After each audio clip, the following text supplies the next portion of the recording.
సాతానుగాడు నిజంగానే ఆ సంతానాన్ని పెద్ద దెబ్బే కొట్టాడు, వాడు కాటేశాడు. వాడు fashion of the Christ movie చూసారా? చూడకపోతే ఈరోజే కొనుక్కున్నాయని చూడండి, చాలా మంచి మూవీ అండి అది.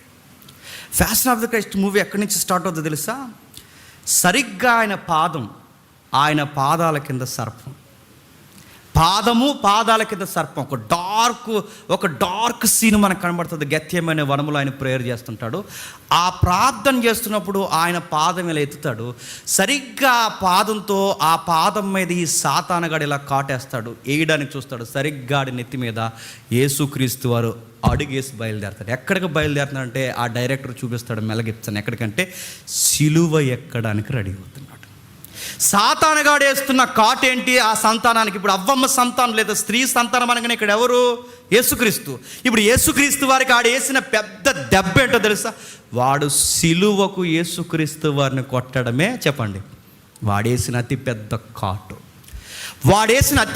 కాటు, వాడు సిలువకు ఎక్కించడమే. అయితే ఆ సిలువకు ఎక్కించి వాడు కాటేస్తే ఆ సిలువ మీద నుంచి సరాసరి ఆయన ఏం చేశాడు తెలుసా?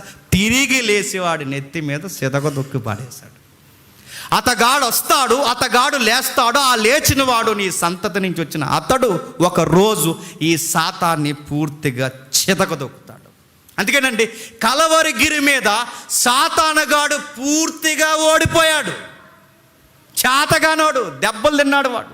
అందుకే ప్రకటన గ్రంథంలో వాడు కూర్చి రాయబడుతూ ఆ దెబ్బ తిన్న ఘట సర్పం అని ఉంటుంది. వాడికి గాయాలయ్యాయి, వాడు తగిలాడు, సగం చచ్చాడు వాడు. అందుకే వీడికాడికి ఇంకా ఊపిరి ఏదనుందంటే ఆ తోకలతోనే ఆడుతున్నాడు, తోకతో కొడుతున్నాడు. ఎవరిని? ఆ నక్షత్రాలు. పొయిటిక్గా చెప్తున్నాడు, ఆ తోకతో కొడుతున్నాడు. ఎవరైతే నక్షత్రాలు తోకతోనే కొట్టుకుంటూ వెళ్ళిపోతున్నాడు అంటే వాడు ఆల్రెడీ చావు దెబ్బలు తిన్నాడు. ఇంకా రేపు పొద్దున్న వాడికి ముగిసిపోయే కార్యక్రమం ఏంటంటే వాడిని అరెస్ట్ చేయడం, వాడిని తీసుకెళ్ళి పూర్తిగా పాతాళంలో బంధించడం. అది ఒక్క కార్యక్రమం ఉంది. ఆల్రెడీ వీడి చచ్చాడు అంటే వీడి చచ్చిన పాముతో సమానం. ఎవడు?